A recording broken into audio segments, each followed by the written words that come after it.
The top 10 players in the Brad Underwood era? All right, we're going to have fun with this one.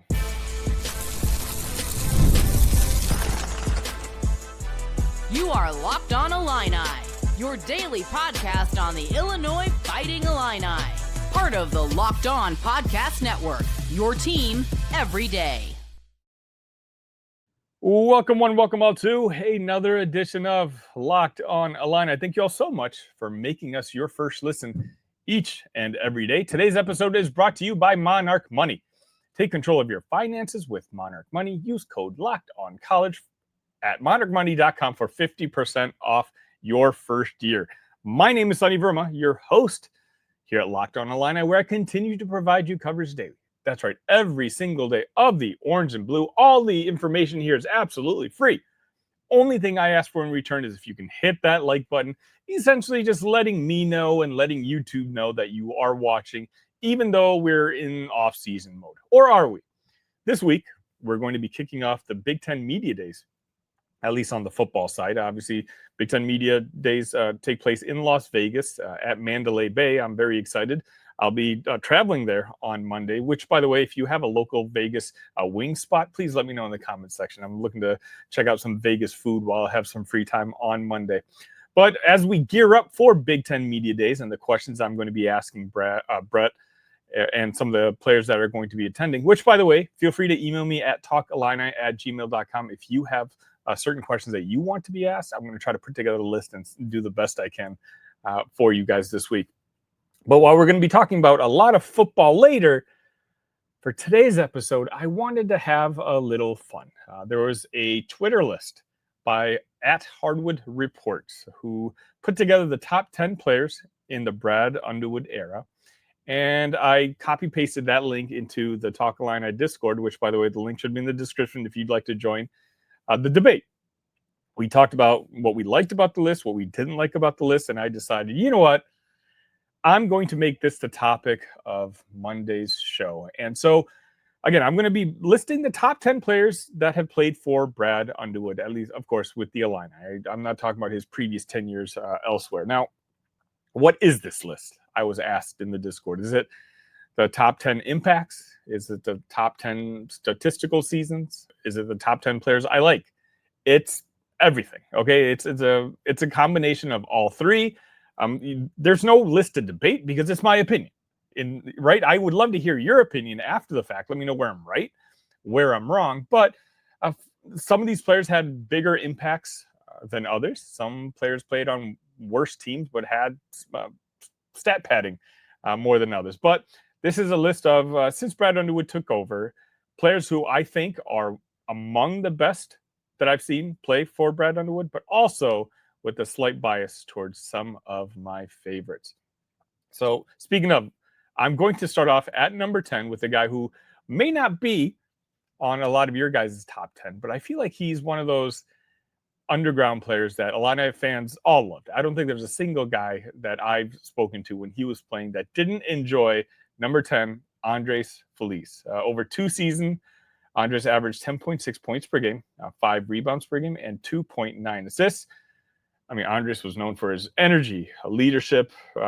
He was even a good rebounder at the guard spot, but if nothing else, it was just pure toughness. He got to play alongside Trent Frazier, who we're going to be discussing in a second. Spoiler alert. And he's just one of those guys where I wish he got to play in an Illini uniform longer, because he was the embodiment of what I think about when I think an Underwood guy, right? Just a dog and someone who I have fond memories of. And he and the next guy I'm about to discuss kind of lifted my love for the Illini back from the lower levels to what I guess you can say it's rejuvenated into now. And that next guy is his backcourt partner, number 9, Trent Frazier. Now, Trent was a guy who, as I was alluding to, during the last couple of years of the John Gross era was probably when I least had the passion for this Illini basketball team. I was just distracted with other things. And quite honestly, the performance of the basketball team led me to lose, I'm not going to say lose interest, but be less interested than I was in the years prior. And I've been since the years since.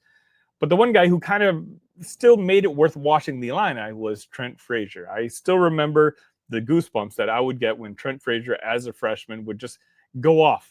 And, he was the one bright spot on the team his freshman year.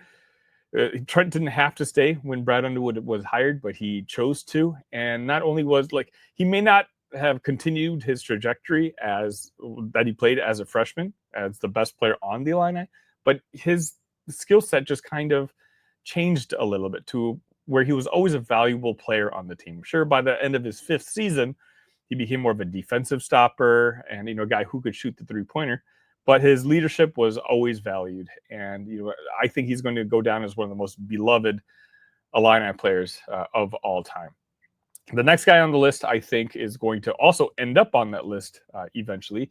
He's number 8 on my all-time Brad Underwood players, and his name is Tomislav Ivičić. Now, Tommy averaged 13 points per game, 7.7 rebounds, and 2.3 assists per game just last year. He shot 49.2% from the field, also adding almost a block per game. Now, if you're a loyal watcher, if you're one of my everydayers, I don't need to talk much about Tomislav Ivičić. Yeah, he's only played for the Illini one season, but as most of you guys know, I was the first one last year to say that I think Tommy is the MVP. He's the one who makes this engine run on last year's basketball team. I know a lot of other Illini content creators and media have long since kind of joined on that bandwagon, but I just think he does so many things that are important to a winning basketball team that by the time he's done, whether it's this year or next year, he's going to be even higher up on this list. Speaking of guys who've only played 1 year for Brad Underwood, Tommy's not the only one. In fact, there's going to be a couple more coming up, including number 7. I put down Will Riley. Will Riley in his one season as an Illini averaged 12.6 points, 4.1 rebounds, 2.2 assists, 0.3 blocks, and 0.3 steals per game, shooting 43.2% from the field, 32.6% from three-point range in over 35 games. Now, Will Riley is one of those where he came out on fire in his first game. Obviously, this is a game that we all remember, but then he struggled in the first half of his freshman season. He came in with a lot of hype, the highest rated recruit that Brad Underwood has ever had here at Illinois. And I would say by the end of the season, he was arguably their best player. That includes a guy that we're going to talk about later on in this list. I think Will Riley's ability to adapt from just being a shooter, a scorer, which is what he was in high school, to becoming like the ultimate playmaking 3. The chemistry that he had with number 8 on this list, Tomislav Ivičić, at the end of the season was just amazing. Like, the offense ran through Will Riley. You could give him the ball and you could make, whether he decided to give it to Tomislav and those two would work the 2-man game, or Will would just set somebody else up on the offense. He made a huge contribution to the team by the end of the year and was one of the main reasons that the team continued its streak of winning 20 games for, I believe it was the 5th or 6th straight season. A guy who did not play just a single year. In fact, he played not quite his entire career, I guess you can say, but a majority of his career for the Illini is number 6, Coleman Hawkins. Coleman averaged 10.7 points, 6.9 rebounds, 4.3 assists, 1.3 blocks, 1.8 steals, and he was known, Coleman was known for his versatility, defensive prowess when he could, when he wasn't put into situations where he really stood no chance, but that's also a reason why I have him so high on this list. Coleman was one of those ultimate team players where I disagree with the defensive mindset and the setup that Brad basically put Coleman in. Coleman was in a situation where he would have to guard the best Big Ten bigs, and the best Big Ten bigs are some of the best bigs in the entire country. But Coleman would have to give up inches and weight in a massive disadvantage. But Coleman never really bickered about it. He just did what he had to do. Sure, his last year, his defensive numbers took a hit, but anyone with eyes could see the value that he brought, not just on the defensive side as well, though, on the offensive side. He was a facilitator. He was a guy who could, by the end of his career, he would be making 3-point shots. He was a great passer. And I'll always appreciate Coleman, and I think Coleman is on like my Mount Rushmore of favorite Illini, just because of, I just don't know if you're going to see stories like that anymore. You know, Coleman came in as, I believe, a top 100, top 110. Feel free to fact check me, freshman, but he didn't play much in his first year. And there was a lot of rumors that he was going to be leaving after that freshman year, maybe even after his sophomore year. But he just continued to stay. And every single year, Coleman continued to get better. And so it's just something I appreciate. It's a path I appreciate because it's a path that I just don't know if we're going to be seeing much of moving forward when it comes to college basketball or college football. If we're going to be honest, we're at the point now where it's instant gratification when it comes to players. If they don't feel like they're being appreciated right away, they can go somewhere else to a different school who's going to be whispering sweet things into their ears and offering them a lot of money. Coleman's one of those guys who, sure, he ended up with Kansas State, but I think that breakup was kind of amicable, and I think it was good for both parties. But when it comes to his Illini career, Coleman's going to be a guy I'll always appreciate. And let's be honest, through his troll game alone, he should be on this list.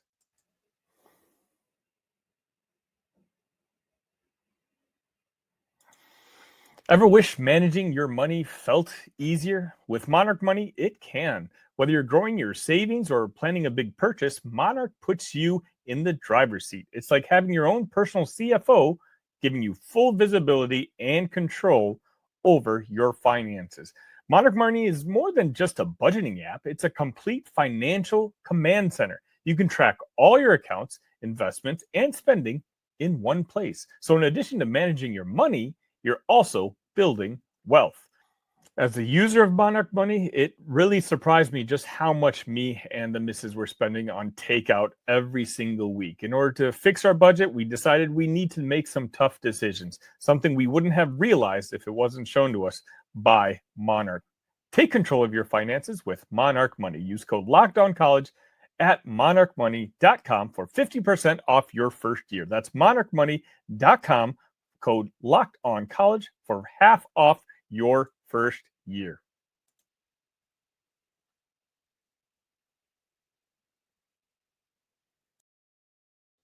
And welcome back. Now we're going to be talking the top 5 players that have played in the Brad Underwood era. I want to hear your thoughts on my 5 to 10. What did I get right? What did I get wrong? Not quite the same list that at Hardwood Reports on X produced, but I think it's the right players for the most part, but maybe in a slight different order. But now the top 5, and now is where things get a little more stressful because I think there's a little more room for debate. Number 5 for me, I put Kasparas Jakushonis. Kasparas, obviously his freshman year, he, in my opinion, produced the best freshman year that Illinois has ever produced. He averaged 15 points per game with 5 rebounds and 2.5 assists per game. He was the catalyst of the team, in particular in the first half of the season. He was talked about not just being possibly all Big Ten, but quite honestly, he was playing at the level of an All-American. And again, as a freshman, at that point, Will Riley hadn't quite developed into the scorer that he eventually turned into.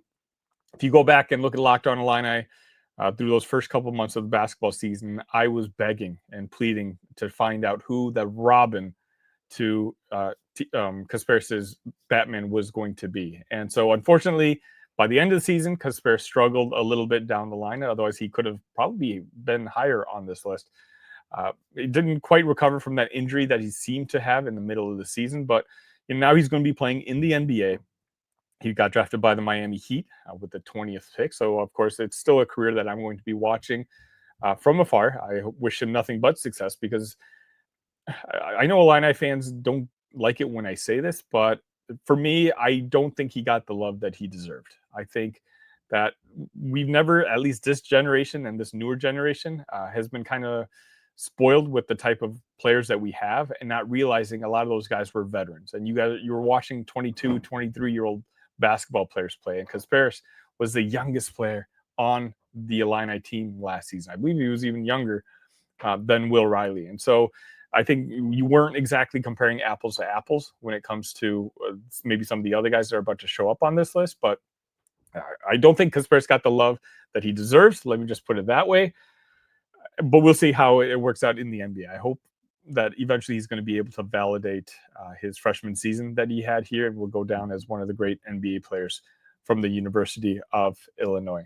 A guy who absolutely got loved, and his only season for the Illini was number 4, Marcus Domask. Marcus, In his graduate transfer season in 2023-24, averaged 15.9 points per game, 5 rebounds, and 3.7 assists per game. He notched a rare NCAA tournament triple-double, having 12 points, 11 rebounds, and 10 assists in a first-round victory over Morehead State. And he was named Big Ten Player of the Week after averaging 29 points in early January 2024. Marcus Domask is a story that you can't help but love, right? He was a solid player at the beginning of his season in 2023-2024 when, Terrence Shannon Jr., who I'm sure you guys can guess is going to be on this list at some point, was a star. And then, unfortunately, Terrence had to go through what he had to go through. And a lot of Illini fans had no choice but to hold their breaths for a while and see, okay, the star is gone. Now, who's going to fill that void? Who's going to be the best player on the Illini? And Marcus Domask didn't just step up into that role of being one of the better players for Illinois. He became one of the best players in the entire Big Ten Conference. By the end of the season, he was all Big Ten. He was a guy who did everything you can ask for. We essentially centered our offense around Marcus Domask, and booty ball became synonymous, and it became a go-to play almost every time that Illinois had the ball. Because keep in mind, that Illinois team, while it was a very talented team, and eventually did make a run to the Elite Eight, it had a very clear weakness, and that weakness was that it had no real natural point guard. And so when Marcus, his transformation in that second half of the season, I wouldn't even say second half, it was like the last 2/3 of the season. Not only did we need someone who could cover for Terrence being gone, but Marcus also basically took on that point forward role, and the offense was run through him.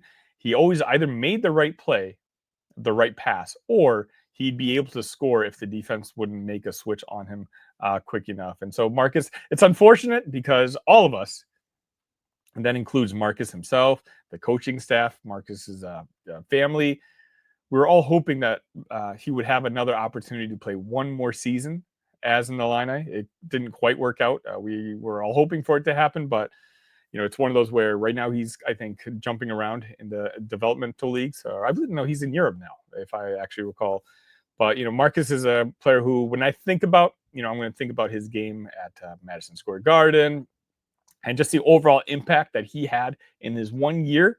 Now, again, it's okay to. He was, I believe, 23 years old when he played at Illinois, which again is why I don't think it's fair to compare him to a guy like Kasparis or Will Riley. You're talking about a little bit more established players, but the 1 year that he did come, I didn't have very high expectations for him. I watched the tape from Southern Illinois. I'm like, okay, looks like a decent rotational player, but this is why Brad Underwood makes a lot more money than I do, and he gets to coach college basketball, whereas I sit here in front of the camera and simply talk about it, because Marcus Domask ended up being not just a great Illini player, but one of the best players in the Big Ten, if not the entire country. Speaking of one of the best players in the entire country, I would argue, outside maybe Zach Edey, Kofi Coburn, who comes into the list at number 3, was a top 3 player in the country. Kofi averaged 17.2 points per game, 9.6 rebounds, and 0.5 assists per game in his Illini career.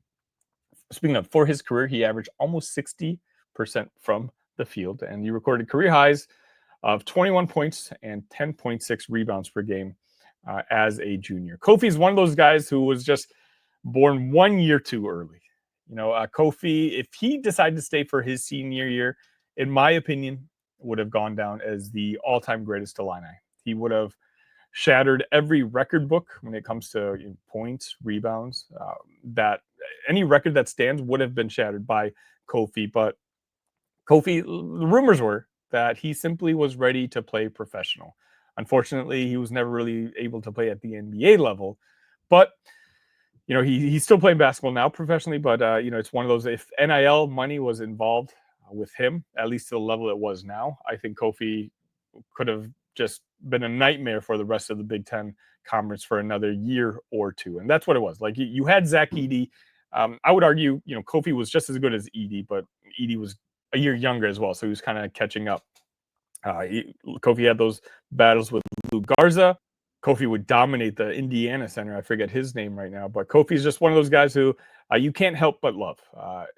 Definitely old school, big man, old school center. Reminds me of the NBA in the 90s when you're talking about David Robinson, Patrick Ewing, a guy where you just throw it down low and let him go to work, Shaq, that type. Kofi was a monster in every sense of the word. And anytime Kofi Coburn was on the court, he was the best player on the court. And he's a sight that I genuinely do miss. All right, now that we got Kofi out of the way at number 3, that means we have 2 players left. I'm sure you all know who the 2 players are, but which order did I select them in? Trust me when I say I debated this for a long time. Let me know if you end up agreeing right after this.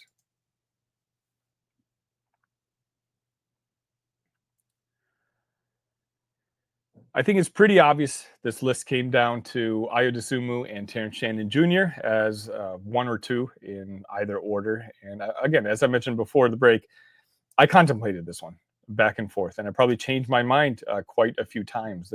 When you talk about impacts on the program, when you talk about statistical seasons, you could make an argument for either. Now, ultimately, at number 2, I decided to go with Dosunmu. Ayo averaged 16.7 points per game, 4.9 rebounds, and 3.9 assists, and 1 steal per game over 3 seasons with the Illini. He led Illinois to a number 1 seed in the 2021 NCAA tournament, and he earned a consensus first-team All-American honors and won the 2021 Bob Cousy Award. I don't feel like I need to say too much about Ayo because if you're an Illini fan, especially recently, you know plenty about him. Ayo, I talked about this in one of the episodes last week. I truly believe that Ayo resurrected this modern-day Illini program that Brad Underwood is at the helm of. When he chose Illinois over several other teams, Ayo, a lot of people wouldn't have blamed him if he didn't. Illinois at that point was kind of a dormant program, definitely having fallen on very hard times. But Ayo, the Chicago guy, the local kid, when he decided to commit to the Illini, I think that basically changed the outlook for the blue and orange and Brad. And all of a sudden, the recruiting momentum took a turn for the positive. And Ayo, again, what can we say about, he's another player who continued to improve every single year. That combination of him and Kofi together was just really tough to deal with for opposing teams, to the point, again, where they were a number 1 seed in a tournament. Sure, Ayo wasn't quite able to maybe experience the postseason success that we all wish he could have, but the relationship that Ayo and Coach Brad Underwood have even till this day is one that, it's an advertisement for the university. Ayo's gone on to the NBA and been one of the better all-time draft picks in NBA history, and it just so happens that he was drafted by the hometown team, the Chicago Bulls, and he's on his 2nd contract already, and in a year or so, he's going to be on his 3rd contract. And so Ayo having a very successful NBA career in combination to how special he was as an Illini fan, or as an Illini basketball player, makes this Illini fan extremely happy. And speaking of extremely happy, I guess that comes down to number 1. And for me, on my list, again, there's nothing really to debate because this is records, this is skill, talent, and then ultimately the deciding factor was how much I enjoyed watching them play. And when I think of who I enjoyed watching play, it's hard for me to think of a season that I enjoyed more than Terrence Shannon Jr., his last year as an Illini. And so I put him at number 1.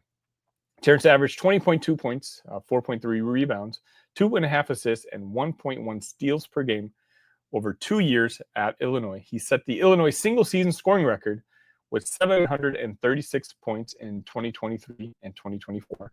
He shot 40% from the field, 34% from three-point range as an Illini, and he was named the 2024 Big Ten Tournament MVP and set the Big Ten Tournament single-game scoring record with 40 points.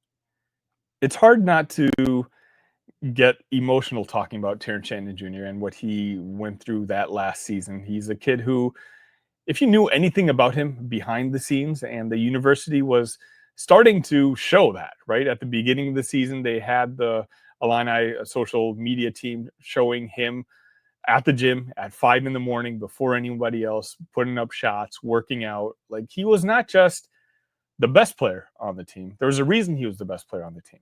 And it was because he's the hardest working player on the team. And that's always when your best player also happens to be the guy who's working the most and working the hardest, it sets a tone for the rest of the team.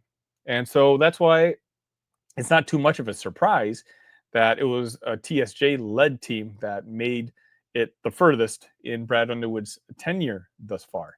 And that's just speaking about the on-basketball performance. I guess I will take a few seconds.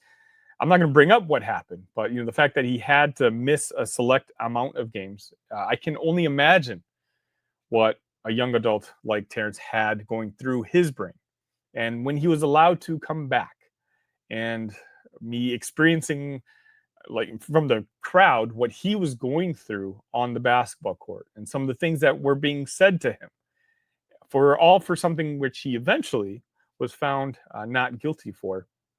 To me, it's an incredible feat.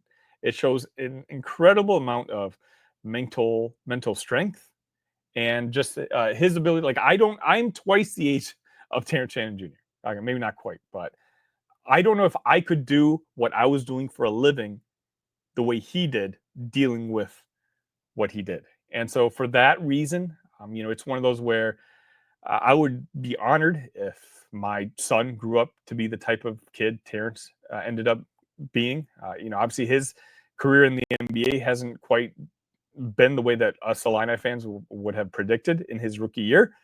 Terrence, in my opinion, he's got a big role to fill, and he's got a lot to do when it talked about reaching his potential when it comes to the NBA. He just hasn't really gotten that opportunity yet with the Minnesota Timberwolves, but it really does, the way he dominated Summer League this past summer.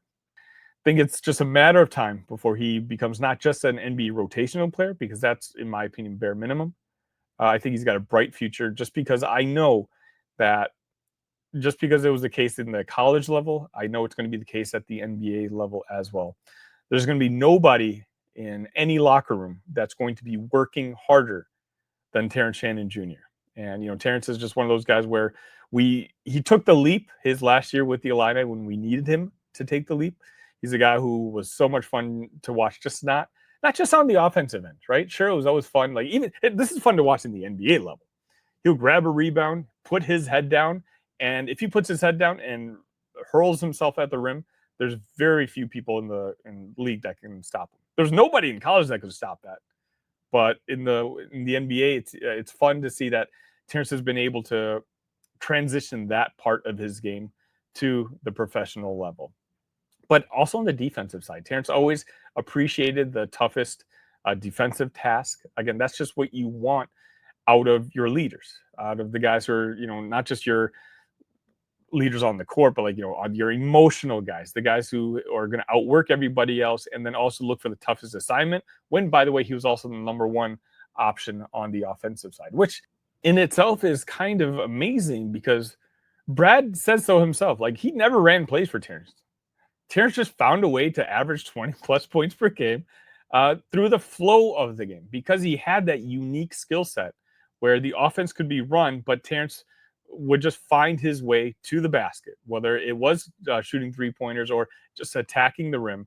Terrence was just such a great all-around player. In my opinion, the best that I've ever seen in the Brad Underwood era, and that in particular that season, that 2023-2024 season when that team made that run to the Elite Eight, watching Terrence and Marcus Domask partner with Coleman Hawkins. It was a very veteran team.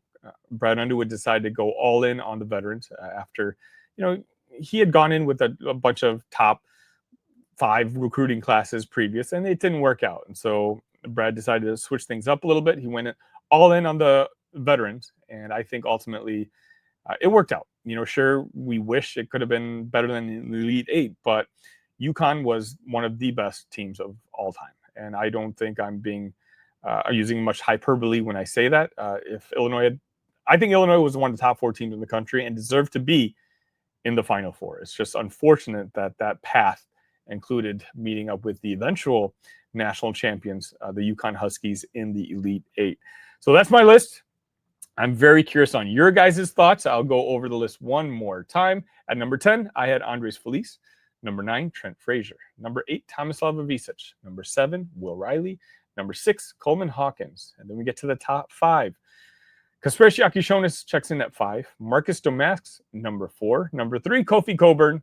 Number 2, Dosunmu. And the number 1 player in the Brad Underwood era, at least in my opinion, is Terrence Shannon Jr.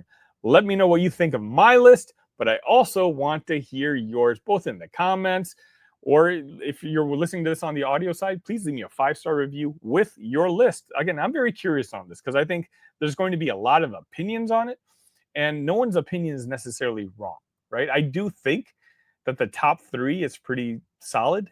I think you're going to find a lot of variations of Terrence number 1 or Io number 2, and then vice versa. And then, you might even have a couple sprinkled in with Kofi as number 1. So if you're a guy who has Kofi as your number 1 player of the Brad Underwood era, I don't know if I can debate that much, but I'm curious on your guys' thoughts.